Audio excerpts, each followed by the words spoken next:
sorpresa bat daukat zuentzat. Lagun berria egin dut. Laguna hau ez da edozein motatako laguna.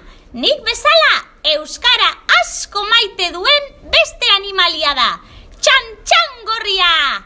Hemen duzue nire laguna txantxangorria!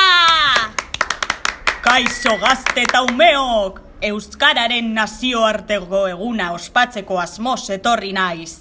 Hemendik aurrera ikastetxe honetatik ibiliko naiz egan egiten. Zuen lagun mina txapeltzuk ikasbideko ikasleak oso euskaldun jatorrak zaretela esan dit. Hemendik aurrera edozein lekutan ikusi al nauzue. Zuen geletan, pasabideetan, patioan.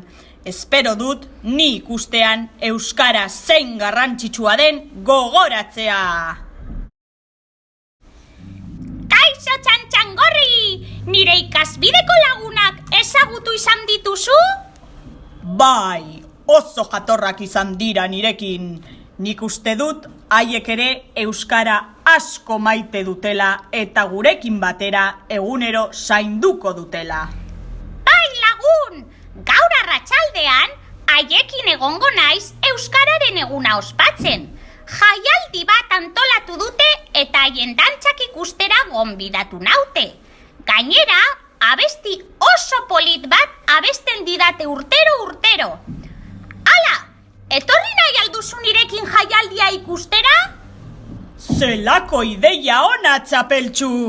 Ni egan egongo naiz hortik eta euskaraz zein ondo hitz egiten duten entzuten egongo naiz. Ados? Ziur denak pos-posik euskaraz hitz egiten egongo direla.